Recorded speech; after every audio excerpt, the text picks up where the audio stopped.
इस कहानी के स्टार्टिंग में हम लोग नदी के रास्ते एक मॉन्स्टर को शहर के अंदर आते हुए देखते हैं। उस मॉन्स्टर के आते ही इमरजेंसी काइजू अलर्ट बजने लगा। असल में सभी मॉन्स्टर को काइजू बोलते हैं। उस काइजू के आते ही पेट्रोलिंग कर रहे सभी ऑफिसर सिटीजन को इमरजेंसी रास्ते से बाहर निकालने लगते हैं। हम दूसरे एरिया में कुछ स्टूडेंट को भी देखते हैं जो उस काइजू को न्यूज पर देखकर आपस में बातें कर रहे होते हैं। उनमें से एक स्टूडेंट ने कहा, तुम्हें क्या लगता है इस बार कौन सा डिवीजन आएगी? जिस पर दूसरे स्टूडेंट ने कहा, और कौन हर बार की तरह थर्ड डिवीजन आएगी? असल में इन सभी काइजू को रोकने के लिए एक अलग से ऑर्गेनाइजेशन बनाई गई है जिसका नाम था एंटी काइजू डिफेंस फोर्स, और इस फोर्स में भी अलग अलग डिवीजन है। जैसे जैसे कहानी आगे बढ़ेगी हम आप सभी को इन डिवीजन के बारे में अच्छे से बताएंगे। अब कुछ ही मिनट बाद वहां पर डिफेंस फोर्स आ जाती है और हेलीकॉप्टर से नीचे उतरते ही उस काइजू पर फायरिंग करने लगती है। तभी डिवीजन की लीडर मीना अपनी बड़ी सी बंदूक से उस काइजू के आर पार गोली उतार देती है और वह काइजू वहीं पर मारा जाता है। उस काइजू के मरने के कुछ सेकंड बाद वहां पर काइजू स्वीपर फोर्स आती है। इन काइजू स्वीपर फोर्स का काम काइजू की डेड बॉडी को जल्द से जल्द सिटी से बाहर लेकर जाने का था, और ये काइजू स्वीपर फोर्स काइजू के इंपॉर्टेंट पार्ट को ऑर्गेनाइजेशन के अंदर भी भेजती थी, जिससे ऑर्गेनाइजेशन वाले इन काइजू के बॉडी पार्ट का इस्तेमाल करके काइजू को ही मारने के लिए हथियार बना सके। काइजू स्वीपर में से एक मेंबर जिसका नाम काफका था, उसने काइजू की बॉडी को देखकर कहा, इस काइजू की बॉडी को तो यहाँ से साफ करने में हमें ओवर टाइम करना पड़ेगा। हम सभी को एक और बात पता चलती है, डिफेंस फोर्स जिनका काम काइजू को मारने का था, सिटी के सभी लोग उनकी बहुत ज़्यादा इज्जत करते थे, पर स्वीपर फोर्स जिनका काम काइजू की डेड बॉडी को शहर से बाहर लेकर जाने का था और उन्हें इस काम में बहुत ज़्यादा मेहनत करनी पड़ती थी, फिर भी सिटी के लोगों को उनके काम से कोई मतलब नहीं था। स्वीपर फोर्स के सभी लोग अपने अपने काम पर लग जाते हैं और काइजू की डेड बॉडी के पार्ट को अलग अलग करने लगते हैं। जहाँ काफका ने काइजू की बड़ी सी बॉडी को देखते हुए कहा, थर्ड डिवीजन वाले हमारे लिए हमेशा काम बढ़ा देते हैं। हमें इस काइजू की डेड बॉडी को एक हफ्ते के अंदर यहाँ से हटाना होगा। भला हम एक हफ्ते के अंदर इस काइजू की डेड बॉडी को यहाँ से कैसे हटा सकते हैं? तभी स्वीपर फोर्स के लीडर ने काफका से कहा, काफका तुम्हारे लिए एक काम है। मॉन्स्टर के पिछले वाले हिस्से पर मेंबर की कमी है। जिस पर काफका ने कहा, क्या काम है? तुम्हें इस काइजू के इंटेस्टाइन पर काम करना है, स्वीपर लीडर ने कहा। स्वीपर लीडर की बात सुनकर काफका का चेहरा उतर जाता है और वह दूसरी जगह पर जाने लगता है। तभी स्वीपर लीडर काफका को जबरदस्ती उस जगह पर लेकर चले जाते हैं। असल में काफका इंटेस्टाइन पर काम इसलिए नहीं करना चाहता था क्योंकि इंटेस्टाइन पर काइजू का वेस्ट होता है, और आपको समझ में आ ही गया होगा कि काइजू का वेस्ट क्या होता है। ना चाहते हुए भी काफका को काइजू के इंटेस्टाइन पर काम करना पड़ता है। काम खत्म करने के बाद काफका अपने घर चला जाता है और सोने की कोशिश करता है, पर काफका को उस काइजू के इंटेस्टाइन पर काम करने के बारे में सोचकर नींद नहीं आ रही थी। न्यूज़ में थर्ड डिवीज़न मीना के बारे में बताया जा रहा था कि मीना 27 साल में ही डिवीज़न कैप्टन बन गई और उसने अनगिनत काइजू को मारा है। मीना की न्यूज़ देखकर काफका को मीना के साथ बिताए पल याद आते हैं, जब उन्होंने एक दूसरे से वादा किया था कि वे दोनों इन काइजू को दुनिया से ख़त्म कर देंगे। असल में मीना काफका की बचपन की दोस्त थी। काफका ने अपने स्वीपर वाले काम को याद करते हुए कहा, पता नहीं मैं इस काम में कैसे आ गया। पर काफका अगले ही पल अपने आप को तसल्ली देते हुए कहता है, नहीं नहीं, ये काम इतना भी बुरा नहीं है। काइजू की बॉडी को शहर से बाहर लेकर जाना भी जरूरी है और मेरा इसी काम की वजह से खर्चा चलता है। अगले दिन जब काफका अपने काम पर जाता है, स्वीपर लीडर ने काफका को एक स्टूडेंट से मिलवाते हुए कहा, काफका का नाम रिनो इचिकावा है और ये आज से यहीं पर पार्ट टाइम काम करेगा। इसका कहना है ये बहुत जल्दी डिफेंस फोर्स ज्वाइन करने वाला है। काफका को रिनो से मिलवाने के बाद स्वीपर लीडर ने रिनो को काफका के बारे में बताते हुए कहा, एक जमाने में यह भी तुम्हारी तरह डिफेंस पॉइंट ज्वाइन करना चाहता था, पर इसने हार मान ली और तभी से यहीं पर काम कर रहा है। स्वीपर लीडर की बात सुनकर रीना ने काफका से पूछते हुए कहा, वैसे आपकी हार मानने के पीछे वजह क्या थी? जिस पर काफका ने कहा, मैंने बहुत कोशिश की थी पर मैं नहीं कर पाया। वक्त के साथ तुम्हें भी यह बात समझ में आ जाएगी। रीनो ने काफका की बात को बीच में काटते हुए कहा, नहीं, मुझे यह बात कभी समझ में नहीं आएगी क्योंकि मैं मरता दम तक हार नहीं मानूंगा। इतना कहने के बाद रीनो वहां से चला जाता है, जहाँ स्वीपर लीडर इन दोनों की बात सुनकर कहते हैं, मुझे लगा था कि तुम दोनों की बहुत जमेगी, पर यहाँ पर तो कुछ और ही हो गया। सीन कट होता है और हम स्वीपर लीडर को सभी को काम बताते हुए देखते हैं। स्वीपर लीडर रीनो को इंस्टेंटाइन पर काम करने के लिए कहते हैं, जहाँ काफका रीनो को इंस्टेंटाइन पर काम करने वाली बात सुनकर खुश होता है। अभी काफका खुशी हो रहा था कि तभी स्वीपर लीडर काफका को भी इंस्टेंटाइन पर काम करने के लिए कह देते हैं, जहाँ काफका कंप्लेंट करता है पर उसको कोई फायदा नहीं होता और काफका को इंस्टेंटाइन पर काम करना पड़ता है। लंच के वक्त रीनो की हालत इंस्टेंटाइन पर काम करने की वजह से बहुत बुरी थी और उसका लंच करने का भी बिल्कुल मन नहीं कर रहा था। तभी काफका रीनो को मल्टीविटामिन का पैकेट देते हुए कहता है, इसे ले लो, अगर तुम्हें आगे काम करना है तो इसके लिए तुम्हें खाने की जरूरत पड़ेगी। इतना कहने के बाद काफका रीनो को नाक बंद करने के लिए कुछ चीज देते हुए आगे कहता है, और इसे भी ले लो, इससे तुम्हें काम करने में मदद मिलेगी। रीनो काफ्का से वह चीज लेने से मना करता है जहाँ काफ्का रीनो के वह चीज जबरदस्ती पहनाने लगता है। लंच के बाद सभी लोग अपने अपने काम पर लग जाते हैं और शाम के वक्त काम खत्म होने के बाद सभी लोग काफ्का को अगले दिन दोबारा काम पर मिलने के लिए बोलकर चले जाते हैं। उन लोगों के जाने के बाद काफ्का के पास रीनो आता है। रीनो को देखकर काफ्का ने कहा, कहीं तुम मेरे पास बदला लेने के लिए तो नहीं आए हो, क्योंकि मैंने तुम्हें वह चीज जबरदस्ती पहनाई थी। पर तभी रीनो ने झुकते हुए कहा, नहीं, मैं थैंक यू बोलने के लिए आया हूँ। आज आपकी वजह से मैं अपना पहला दिन बड़ी आसानी से काट पाया।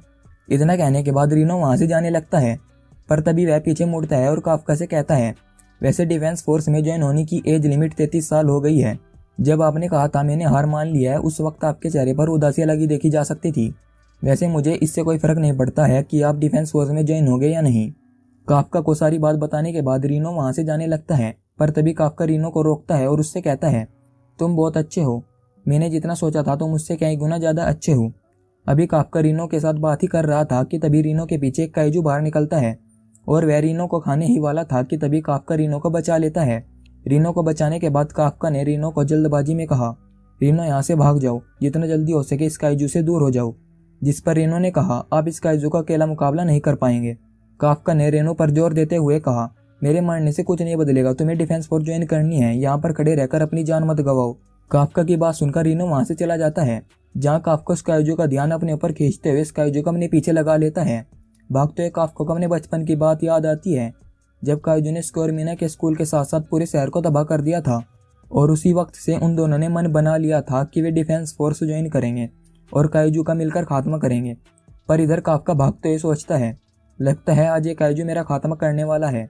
काफ्का जानता था वह इस काइजू से तेज नहीं भाग पाएगा, इसलिए वह ऐसी जगह पर रुककर काइजू का सामना करने का डिसीजन लेता है। पर तभी वह काइजू काफ्का के ऊपर अपने हाथ से हमला कर देता है और काफ्का घायल होकर दूर जाकर गिरता है। काइजू के इस हमले की वजह से काफ्का का एक पैर टूट गया था और वह अपनी जगह से नहीं हिल पा रहा था। काइजू भी काफ्का को खाने ही वाला था कि तभी वहां पर रीनो आ जाता है और वह काइजू पर लोहे की एक रोड से हमला कर देता है, जिस वजह से काइजू काफ्का को नहीं खा पाता है। रीनो के इस एक्शन की वजह से अब रीनो भी खतरे में आ गया था। काफ्का ने रीनो से कहा, बेवकूफ, तुम यहाँ पर क्या करने के लिए आए हो?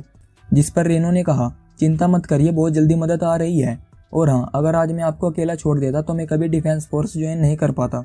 तभी रीनो के ऊपर वह काइजू हमला कर देता है, जिसके हमले से रीनो लोहे की रोड आगे करके बड़ी मुश्किल से बचता है। काफ्का रीनो की मदद करना चाहता था, पर पैर की हड्डी टूटने की वजह से काफ्का खड़ा भी नहीं हो पा रहा था। काफ्का को अपने ऊपर बहुत ज्यादा गुस्सा आ रहा था। ना ही वह बचपन में अपने दोस्त की बिल्ली को बचा पाया था और ना ही अब वह रीनो को बचा पा रहा था। काइजू रीनो के ऊपर अपने हाथ से हमला कर देता है, पर इससे पहले वह हमला रीनो को लग पाता तभी वहां पर मीना की बिल्ली आ जाती है और वह रीनो को बचा लेती है। और अगले ही पल मीना उस काइजू को अपनी गोले से भून देती है और कहती है, टारगेट मारा गया, यहाँ पर कुछ लोग घायल है, रेस्क्यू ऑपरेशन शुरू करो। ईगा रागी और तागा रागी घायलों की मदद करो और बाकी मेरे साथ चलो, हमें और भी काइजू को मारना है। इतना कहने के बाद मीना वहां से चली जाती है। सीन कट होता है और हम काफ्का और रीनो को हॉस्पिटल के अंदर देखते हैं। काफ्का मीना के बारे में ही सोच रहा था कि कैसे मीना ने पलक झपकते ही उस काइजू को मार डाला। तभी रीनो ने काफ्का से कहा, काफ्का सर, अगर आपने मुझे वहां से भागने के लिए नहीं कहा होता तो आज यहाँ पर मेरी लाश होती। आप सच में बहुत ज़्यादा अच्छे हैं। रीनो काफ्का को डिफेंस फोर्स भी ज्वाइन करने के लिए कहता है, जहाँ काफ्का रीनो की बात सुनकर सोचने लगता है, मैं इससे भाग नहीं सकता हूँ। काफ्का ने रीनो से कहा, तुम सच में बहुत ज़्यादा अच्छे लड़के हो, मुझे नहीं लगता हार मानना गलत है, पर अपने आप को तसल्ली देना सही नहीं है। क्या मैं डिफेंस फोर्स के लिए एक बार टेस्ट? अभी काफ्का ने अपनी बात पूरी भी नहीं की थी कि तभी उसे एक अजीब सा काइजू दिखाई देता है जो इसके ऊपर ही उड़ रहा था। उस काइजू को देखकर काफ्का की बोलती बंद हो जाती है, जहाँ वह काइजू काफ्का को देखते हुए कहता है, आखिरकार तुम मिल ही गए। इससे पहले काफ्का चिल्ला पाता तभी वह काइजू काफ्का के मुंह के जरिए उसके शरीर के अंदर चला जाता है। काफ्का को बहुत ज्यादा दर्द होने लगता है और जब रीनो पर्दा हटाकर काफ्का को देखता है तो वह बहुत ज्यादा हैरान हो जाता है, क्योंकि इसके सामने एक काइजू बैठा हुआ था। जब काफ्का अपना चेहरा शीशे के अंदर देखता है तो वह बहुत ज्यादा घबरा जाता है और वह रीनो को समझाने लगता है कि वह काइजू नहीं बल्कि काफ्का है। तभी वहां पर एक बूढ़ा पेशेंट आ जाता है और वह अपने सामने एक काइजू को देखकर डिफेंस फोर्स को फोन कर देता है। सीन कट होता है और हम मीना को देखते हैं जो अपने बचपन के बारे में सोच रही थी, जहाँ काफ्का और मीना दोनों एक साथ बैठकर काइजू के बारे में पढ़ाई कर रहे थे। मीना ने काफ्का से कहा, मुझे इतने बड़े काइजू के साथ लड़ने के बारे में सोचकर डर लगता है। जिस पर काफ्का ने कहा, तुम्हें घबराने की जरूरत नहीं है, जब भी तुम्हें डर लगेगा तुम मुझे अपने पास पाओगी। मीना ने इस बारे में सोचते हुए कहा, झूठा कहीं का, तभी मीना के पास फोन आता है और उसे पता चलता है कि योगायामा हॉस्पिटल के अंदर एक काइजू देखा गया है। काइजू के बारे में सुनकर मीना कहती है, ठीक है, मैं अपनी टीम को रेडी करके बहुत जल्दी इस काइजू को मारती हूँ। इस एपिसोड की स्टार्टिंग में हम काफका और मीना का बचपन देखते हैं, जहाँ पिछले एपिसोड में काफका ने मीना से कहा था, जब भी तुम्हें डर लगेगा तुम हमेशा मुझे अपने पास पाओगी। काफका की बात सुनकर मीना हंसने लगती है। मीना ने हंसते हुए कहा, काफका लगता है तुम आजकल बहुत ही ज़्यादा मैगजीन पढ़ने लगे हो, एकदम फिल्मी बातें कर रहे हो। जिस पर काफका ने कहा, बस अब चुप भी हो जाओ और अपनी और मेरी मोम को इस बारे में मत बताना, वरना ये पूरे गांव में ढिंढोरा पीट देंगी। कुछ सेकंड हंसने के बाद मीना ने काफका से कहा, पर थैंक्स मुझे हौसला देने के लिए, अगर हम साथ रहे तो हमें किसी चीज़ का डर नहीं। दोस्तों, इस सीन को देखने के बाद काफका और मीना, जो कि अब 3rd डिवीज़न की कैप्टन है, बहुत ज़्यादा क्लोज लग रहे थे। पर हमने पिछले एपिसोड में देखा था, मीना ने जब काफका को बचाया था वे दोनों ऐसा प्रिटेंड कर रहे थे जैसे कि एक दूसरे को नहीं जानते हो। फिलहाल हमें अभी इस बारे में नहीं बताया गया है। सीन कट होता है और हम मीना को देखते हैं, जिसने हॉस्पिटल के अंदर वाले काइजू को मारने के लिए अपनी पूरी टीम को तैयार कर लिया होता है। और पूरे शहर में योगायामा हॉस्पिटल के अंदर एक छोटा काइजू देखा गया है। इस बारे में न्यूज और माइक द्वारा सभी सिटीजन को बता दिया गया था, जिससे वे घर से बाहर ना निकले। अब हम हॉस्पिटल के अंदर रीनो और काफका को देखते हैं, जहाँ वह बूढ़ा पेशेंट अपने सामने काइजू को देखकर बहुत ज़्यादा डरा होता है। रीनो ने काफका से हड़बड़ी में कहा, काफका सर, हमें इनको समझाना होगा, इनको डरने की कोई जरूरत नहीं है, जल्दी से इनकी तरफ देखकर स्माइल कीजिए। रीनो की बात सुनकर काफका उस बूढ़े पेशेंट की तरफ स्माइल करता है, पर वह बूढ़ा पेशेंट काफका की इतनी डरावनी स्माइल देखकर बेहोश हो जाता है।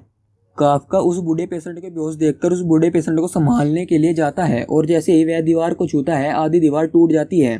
दीवार टूटने की वजह से दूसरे पेशेंट भी अपने कमरे से बाहर आने लगते हैं, जहाँ रीनो ने काफका से कहा, सर हमें यहाँ से जल्दी जाना होगा, डिफेंस फोर्स किसी भी वक्त यहाँ पर आती होगी। रीनो की बात सुनकर काफका खिड़की से भागने की सोचता है और जैसे ही वह खिड़की को खोलता है, खिड़की के साथ आधी दीवार भी टूट जाती है। काफका अपनी इतनी ज़्यादा ताकत देखकर बहुत ज़्यादा हैरान था, पर रीनो उस खिड़की से जंप लगाता हुआ काफका से कहता है, काफका सर यहाँ से जल्दी चलिए। इतना कहने के बाद रीनो उस कमरे से कूद जाता है और साथ में काफका भी उस कमरे से छलांग लगा देता है। काफका की सारी खबर मीना तक पहुंच रही थी और मीना को भी यह पता चल गया था कि काफका हॉस्पिटल से भाग गया है। इधर काफका और रीनो हॉस्पिटल से दूर भाग रहे थे। रीनो ने भागते हुए अपने आप से कहा, ये सब क्या हो रहा है? सर कब से काइजू है? एक सेकंड, सर काइजू है भी या नहीं? चलो उनसे ही पूछ लेता हूँ। जैसे ही रीनो पूछे मुड़ता है, वह देखता है काफका एक अजीब से क्रिएचर में बदल गया है, जिसे देखकर रीनो घबरा जाता है। तभी काफका के मुंह से एक और अजीब से क्रिएचर बाहर निकलता है और वह एक जिंदा पक्षी को पकड़कर खा लेता है और फिर अचानक से काफका नॉर्मल हो जाता है।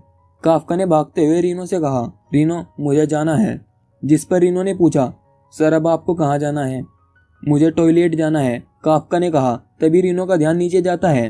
रीनो ने कहा, अरे सर आप टॉयलेट कहाँ से करेंगे, आपका फाटक तो बंद है। काफका से और ज़्यादा कंट्रोल नहीं होता है और वह टॉयलेट कर देता है और काफका टॉयलेट और कहीं से नहीं बल्कि चेस्ट की निप्पल से करता है, जिसे देखकर काफका सदमे में चला जाता है। काफका ने रोनी सी शक्ल बनाकर रीनो से कहा, अब मुझसे शादी कौन करेगा? पर काफका गले पर सीरियस हो जाता है। काफका ने अपने आप से कहा, मैंने डिफेंस फोर्स ज्वाइन करने का मन बनाया ही था और तभी मेरे साथ ये सब हो गया। अब मैं अपनी इस बॉडी के साथ डिफेंस फोर्स कैसे ज्वाइन करूँगा? पर तभी रीनो को एक जगह दिखाई देती है। रीनो ने काफका को उस जगह पर ले जाते हुए कहा, सर ये इलाका खाली है, अगर हमें एक बार इसके अंदर चले गए तो हमें कोई नहीं देख पाएगा। अभी काफका उस जगह को ही देख रहा था, तभी उसे कुछ महसूस होता है। काफका ने कहा, कोई आ रहा है। जिस पर रीनो ने कहा, क्या सर डिफेंस फोर्स आ रही है? नहीं, काइजू जमीन के अंदर से आ रहा है, काफका ने कहा। और अगले ही पल उन दोनों से कुछ दूरी पर एक काइजू बाहर निकलता है। इस बारे में मीना को भी पता चल गया था, जिस पर रिएक्ट करते हुए मीना 2 टीम बना लेती है। इधर काफका ने सामने देखते हुए रीनो से कहा, ये इसी तरह का काइजू है जिसने हमारे ऊपर हमला किया था। अगर ऐसी बात है तो डिफेंस फोर्स हमें ढूंढने के लिए ज़्यादा लोग नहीं भेज पाएगी। इतना कहने के बाद रीनो उस खाली इलाके में जाने लगता है, जहाँ काफका भी रीनो के पीछे पीछे चला जाता है। सीन कट होता है और हम एक छोटी लड़की को देखते हैं, जिसकी माँ मालवे के नीचे दबी हुई थी। वह लड़की अपनी माँ को बाहर निकालने की कोशिश कर रही थी, पर छोटी होने के कारण वह रोने के अलावा कुछ नहीं कर सकती थी। तभी छोटी लड़की के पीछे काइजू आ जाता है और वह छोटी लड़की को खाने ही वाला था। तभी उस काइजू को मुक्का लगता है और वह काइजू एक ही मुक्के में बहुत दूर जाकर गिरता है। इस मुक्के को मारने वाला और कोई नहीं बल्कि काफका था।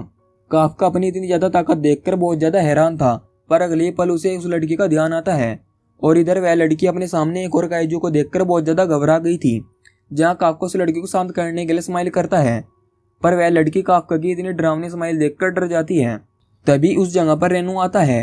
रेनू काफका की मदद से उस घायल औरत के ऊपर से मलबा हटा देता है और उस छोटी लड़की को आश्वासन देते हुए कहता है, तुम्हारी माँ को कुछ नहीं होगा।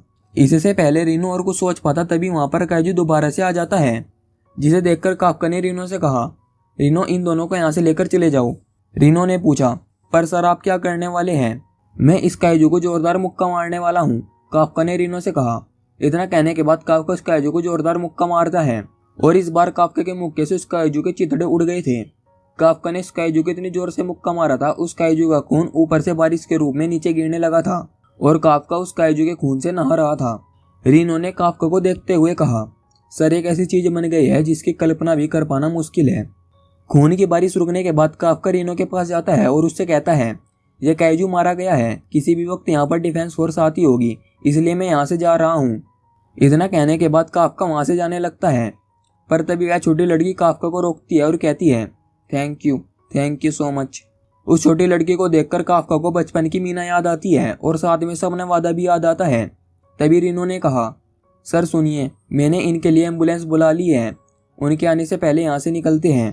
काफका ने अपने मुंह को नॉर्मल फॉर्म में लाते हुए रीनो से कहा, रीनो अब मैं कहीं पर नहीं जाने वाला हूँ, मैंने उसका साथ देने के लिए उससे वादा किया था। इस सीन को देखने के बाद हमें ये तो पता चल गया था अब काफका अपनी काइजू फॉर्म को कंट्रोल कर सकता था। कुछ समय बाद उस जगह पर डिफेंस फोर्स आती है और डिफेंस फोर्स भी काइजू की ऐसे हालत देखकर बहुत ज्यादा हैरान थी। मीना उस काइजू के बारे में पूछने के लिए छोटी लड़की के पास जाती है और उस छोटी लड़की से कहती है, क्या तुम मुझे इस काइजू के बारे में बता सकती हो?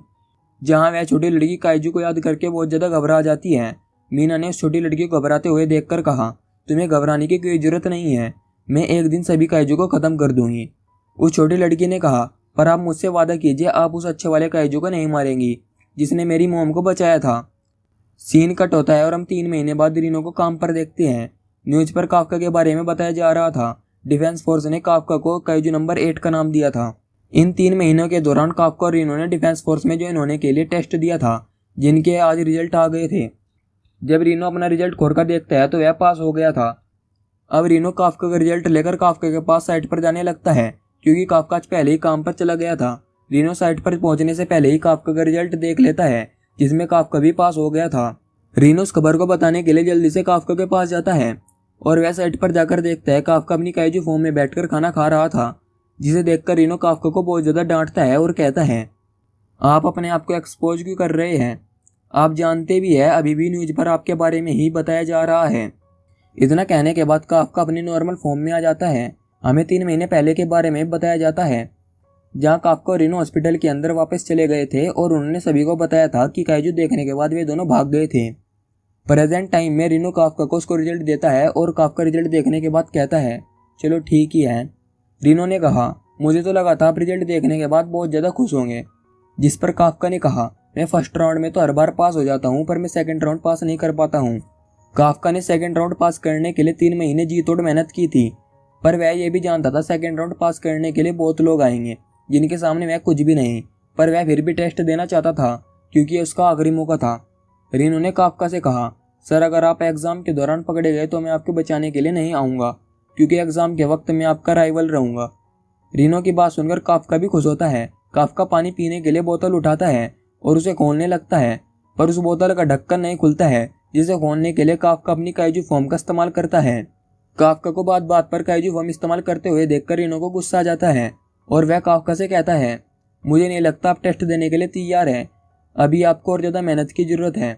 रीनो की बात सुनकर काफका रीनो के पैरों में पड़ जाता है और रीनो से माफ़ी मांगने लगता है, जहाँ रीनो यह कहकर चला जाता है, आप अपनी नॉर्मल फॉर्म में आ जाइए, किसी भी वक्त यहाँ पर काम करने के लिए सभी लोग आते होंगे।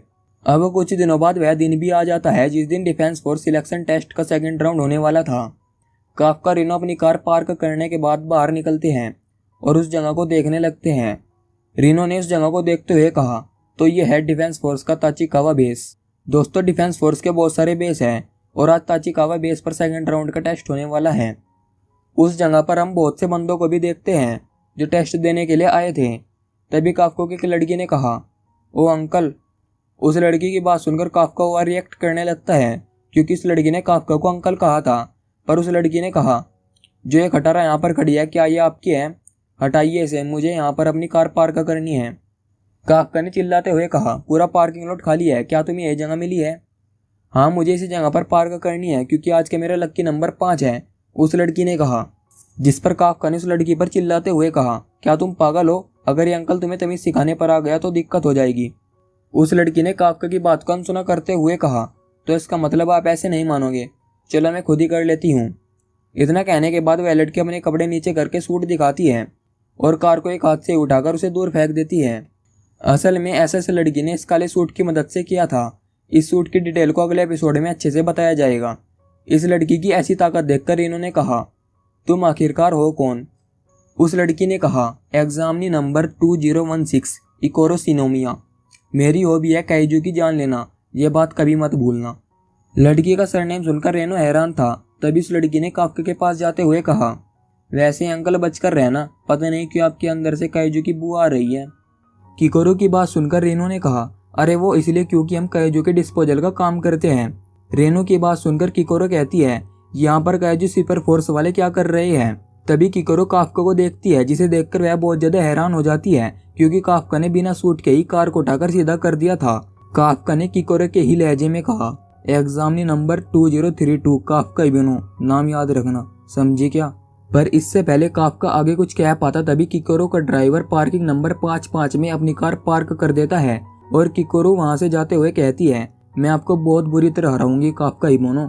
इतना कहने के बाद किकोरो वहां से अपने बॉडीगार्ड के साथ चली जाती है। किकोरो के जाने के बाद रीनो काफ्का पर बहुत ज्यादा गुस्सा होता है क्योंकि उसने अपनी पावर का इस्तेमाल किया था और अगर किसी को पता चल गया कि काफ्का एक काइजू में ट्रांसफॉर्म हो सकता है तो सभी लोग काफ्का को मारने के पीछे पड़ जाएंगे। काफ्का रीनो से माफी मांगता है और थोड़ी देर बाद वे दोनों टेस्ट देने के लिए डिफेंस फोर्स के अंदर चले जाते हैं। डिफेंस फोर्स ज्वाइन करने के लिए दूसरा टेस्ट 2 पार्ट में डिवाइडेड था। पहले पार्ट में फिटनेस टेस्ट और दूसरे पार्ट में एप्टीट्यूड टेस्ट। हम काफ्का को फिटनेस टेस्ट देते हुए देखते हैं जहाँ वह हर एक्सरसाइज में बहुत पीछे आ रहा था। काफ्का अपनी पावर यूज करने के बारे में भी सोचता है पर उसे लगता है सभी एग्जामिनी ने यहाँ तक पहुँचने में बहुत ज्यादा मेहनत की है, अगर वह अपनी पावर को यूज करेगा तो उन सभी के साथ गलत होगा। जब काफ्का का रिजल्ट आता है तो उसे पता चलता है वह 225 में से 219वें नंबर पर आया था। तभी किकोरो काफ्का के पास आती है और वह अपने रिजल्ट को काफ्का को दिखाते हुए कहती है, आपको तो हराने में मुझे ज्यादा वक्त भी नहीं लगा अंकल। किकोरो की रैंक 225 में से 5वें नंबर पर आई थी। किकोरो की रैंक देखकर काफ्का किकोरो से कहता है, भूल जाओ जो मैंने तुम्हें कहा था। काफ्का की बात सुनकर किकोरो वहां से चली जाती है जहां रीनो काफ्का को हौसला देता है। सीन कट होता है और हम 3rd डिवीजन के वाइस लीडर होसिना को देखते हैं जो मीना को सभी कैंडिडेट की फाइल देता है। जहां मीना उस फाइल में काफ्का का फोटो देख लेती है और हम सभी तो जानते ही है मीना और काफ्का बचपन के दोस्त हैं। अब हमें कुछ कैरेक्टर के बारे में बताया जाता है। सबसे पहले हरीची, ये लड़का टोक्यो न्यूट्रलाइजेशन यूनिवर्सिटी से टॉप ग्रेजुएट था और ये लड़का 2nd नंबर पर आया है। दूसरे लड़के का नाम इहारू है जो 3rd नंबर पर आया है। इस लड़के के अंदर पावर भरी हुई है। और तीसरे लड़के का नाम ओई है जो 4th नंबर पर आया है और इस लड़के ने डिफेंस फोर्स ज्वाइन करने के लिए अपनी एलिट जॉब को भी छोड़ दिया है। इन सभी कैंडिडेट ने इतना अच्छा परफॉर्म किया, इन सभी को एलिट ऑफिसर बनने के लिए टेस्ट देना चाहिए था पर ये फील्ड ऑफिसर बनने के लिए टेस्ट दे रहे हैं। हमें किकोरो के बारे में बताया जाता है। इसकी उम्र 16 साल है और उसने बचपन से ही डिफेंस फोर्स ज्वाइन करने के लिए ट्रेनिंग ली है और किकोरो इस साल का सबसे अच्छा टैलेंट माना जा रहा है। इन सभी के बारे में सुनकर काफ्का उदास हो जाता है जहां रीनो काफ्का को दोबारा से हौसला देता है। सीन कट होता है और हम सभी होसिना को देखते हैं जो सभी को बताता है कि वह 3rd डिवीजन का वाइस कैप्टन है और आज के टेस्ट का हेड भी। होसिना अपने पीछे वाली जगह खोलता हुआ सभी को बताता है कि आप सभी को काइजू को ढूंढना है और उन्हें मारना है।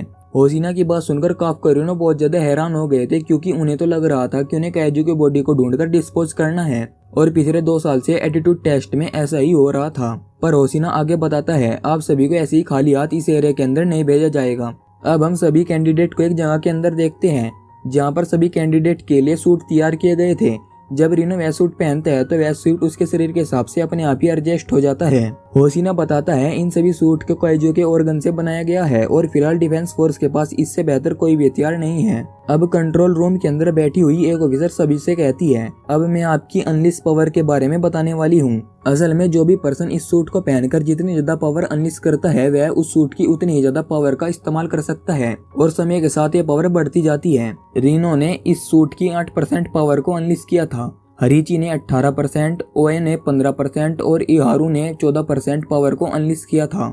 जब किकोरो की बारी आती है तो सभी उसकी अनलिश पावर के बारे में सुनकर बहुत ज्यादा हैरान हो जाते हैं क्योंकि उसने 40% पावर को अनलिश किया था और जब काफ्का की बारी आती है तो सभी लोगों को पता चलता है काफ्का ने 0% पावर को अनलिस्ट किया है। और जब ये बात होशिना को पता चलती है तो वह काफ्का पर हंसने लगता है, क्योंकि आज से पहले किसी ने भी 0% पावर को अनलिस्ट नहीं किया था। किकोरो को काफ्का पर शक होता है और वह अपने आप से कहती है, बहुत अजीब है आप काफ्का इबोनो, वह पावर दिखाइए जो आपने पार्किंग में दिखाई थी। कुछ समय बाद इन सभी का टेस्ट शुरू हो जाता है, जहाँ सभी को बताया जाता है आप सभी को बड़ा काइजू होजो और 36 छोटे काइजू यूजो को मारना है। सभी कैंडिडेट को इन काइजू का सामना हथियार के साथ करना था और सभी कैंडिडेट के ऊपर ड्रोन से नजर रखी जाएगी। सारी डिटेल बताने के बाद होशिना टेस्ट को शुरू कर देता है, जहाँ टेस्ट शुरू होते ही सभी कैंडिडेट बंजर हो चुकी सिटी में चले जाते हैं। इसी के साथ काइजू नंबर 8 का एपिसोड 3 खत्म हो जाता है। अगर आपको यह एपिसोड जरा भी पसंद आया हो तो चैनल को सब्सक्राइब जरूर कीजिए।